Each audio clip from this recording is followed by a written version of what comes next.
तुमच्याकडे पाहिलं का आम्हाला वाटतं 4 वाजेपर्यंत कीर्तन करावं, बरोबर आहे की नाही? पण आता तेवढा वेळ नाही, कारण आम्हाला एक कीर्तन संपल्यानंतर थार लावून जायचे. 200 किलोमीटरवरून आम्ही आलेलो आहे. म्हणजे तुम्हाला मोठा देवी पैठण वगैरे तिकडे माहिती असेल, त्या भागामधून आम्ही आलेलो आहे. खरं तर हे सगळं धन्य धन्य अशा प्रकारचं आहे. पहा, ज्ञानोबराच्या कुशीमध्ये आपण जन्माला आलो, जगद्गुरु तुकोबराच्या कुशीमध्ये आपण जन्माला आलो, आणि पुण्यामध्ये त्या ठिकाणी आपल्याला कर्म करायला मिळालं महाराज. आता हे पुण्याबद्दल असं आहे, पुणे आणि तिथं काय ऊन आहे, बरोबर आहे. इथं काही कमी नाही महाराज, आणि म्हणून आपण भाग्यवान अशा प्रकारचे आहोत. तुम्ही जर कधी नेपाळला गेलात ना, नेपाळला जगन्नाथपुरी एक धामतीर्थ यात्रेला, तर तांदूळ सोडून दुसरं काही खायला नाही जाईल तिकडं त्या ठिकाणी. तुम्ही जर कधी केरळला गेलात ना, केरळला तुम्हाला काही दुसरं खायला नाही, नुसतं त्या ठिकाणी ते भातन मासे अशा प्रकारचे आहे. तिकडं काही खायला नाही, पैसा असून आपल्याला अवघड अशा प्रकारची परिस्थिती आहे. इतर देशामध्ये राज्यामध्ये फार अवघड अशा प्रकारची परिस्थिती आहे. आता त्याच्याबद्दल तुम्ही रोज वाचता, व्हॉट्सअप नेहमी पाहता, परंतु मगाशी आल्यानंतर यांनी सांगितलं की आता ह्या नवीन पिढीला संस्काराची गरज आहे. नाही तर मग हे व्हॉट्सअप, फेसबुक, इंस्टाग्राम, म्हणजे मला एवढीच 3 नावं माहीत आहे म्हणून मी सांगत नाही. त्याच्यात मी व्हॉट्सअप चालतो फक्त, पण बाकीचं मला काय जास्त माहिती नाही. पण आता जग फार फास्ट चाललेलं आहे. खरं तर या तरुण पिढीला संस्कार झाले पाहिजे महाराज. असो, आपल्याकडे वेळ फार कमी अशा प्रकारचा आहे, म्हणून हे आनंद घेत चला महाराज. एवढंच मला या ठिकाणी सांगायचं आहे. परत केव्हा योग आला, पुढच्या वर्षी परत गणेश उत्सवाला परत येण्याचा योग आला, परत राहिलेलं चिंतन त्या ठिकाणी करण्याचा प्रयत्न आपण करूया.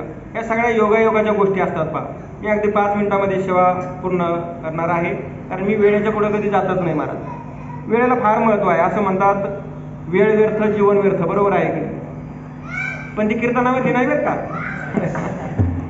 असा विषय आहे. खरं हे योगायोग आहे. तुम्हाला मी सांगितलं का हा योग इथं कसा आला. पहा, मी सांगतोच आता, मला ते काय राहत नाही. मी पुण्याला आपलं मुंबईला मागच्या महिन्यामध्ये नवनाथ ग्रंथाचं पारायण करण्याकरता गेलो होतो, आणि गेल्यानंतर त्या ठिकाणी मला वाटलं त्याला मुंबई पाहायला जावं आपण, म्हणून मी त्या ट्रेनमध्ये रेल्वेमध्ये बसलो. बसल्यानंतर मी आपलं रिटर्नचं तिकीट घेतलं. त्या साहेबांनी मला सांगितलं, म्हणले 20 रुपयाचं तिकीट तुम्हाला आहे. पण मी अगदी अंतकरणापासून सांगतो, त्या ठिकाणी मला मागचा पुढचा कसलाही विचार न करता मी त्या रेल्वेमध्ये बसलो, आणि शेवटचं स्टेशन होतं त्या ठिकाणी CST, बरोबर आहे की, म्हणजे छत्रपती टर्मिनल असं ना, त्याचं काय नाव, शिवाजी टर्मिनल. तिथं उतरल्याबरोबर त्या ठिकाणी मी आता बरं झालं बा आपण उतरलो याच्यातून. उतरल्यानंतर समोर समीर साहेब होते, ते म्हणले या इकडे या. मी आपला पायजाम्यावर होतो, निरो होता, गंध होता.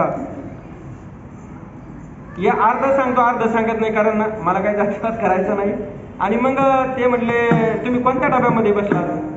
म्हणलं का आता आलो बरं रेल्वेमध्ये मी आपलं. ते म्हणले नाही, तुमचं तिकीट कोणतं आहे, तुम्ही मागच्या डब्यामध्ये बसायला पाहिजे होतं, तुम्ही क्लास 1च्या डब्यामध्ये बसलेला आहात, द्या 350 रुपये म्हटले इकडे, ते पावती फाडा. आम्ही म्हणलं साहेब मला काय लक्षात नाही आलं. ते म्हणजे थोडं साईडला उभा राहा. आणखीन 2-3 जण होते, त्यांच्याकडून त्यांनी घेतले पैसे. मी आपल्याला वेळ भरपूर आहे, आपण जरा पाहू. साहेबाला आली जाया तर आली, आणि म्हणून एक 5 मिनिटं मी तिथं थांबलो. साहेबाला मी सांगितलं, म्हणलं जे हरी मला काय खरंच लक्षात आलं नाही बरं का, मी आपलं मुंबईला पहिल्याच वेळेस आलेलो आहे. मला जर तिथं लक्षात आलं असतं तर मला काय ह्याही डब्यामध्ये बसायचं होतं, त्याही डब्यामध्ये बसायचं होतं. साहेब म्हणले बरं थांब, 5 मिनिटं थांबा. मी म्हणलं साहेबांना मी सांगितलं, म्हणलं आम्ही महाराज माणसं आहोत. तर ते थोडंसं त्या अर्ध त्यांच्या लक्षातच आलं होतं, कारण माणसं ओळखण्याची कला त्यांच्याकडे आहे. आणि मग मी त्यांना फोटो दाखवला, आणि ते म्हणले कुठले महाराज, काय असं तसं. आमचा काही परिचय नाही, फक्त मैत्री ती तेवढ्याच क्षणापुरती त्या ठिकाणी घडली. आणि त्यांनी सांगितलं तुम्ही पुण्याला गणेश उत्सवाला कीर्तनाला येताल का? म्हणलं आम्हाला तुमच्या सर्वांच्या दर्शनात येऊ म्हटलं. पण मी म्हटलं आपलं हे सहज विचारित असतील, काय थोडीच आपल्याला बोलवणार आहे. कधी कधी माणसं बोलवतात आपलं सहज. आणि 15 दिवसांनी त्यांचा फोन आला.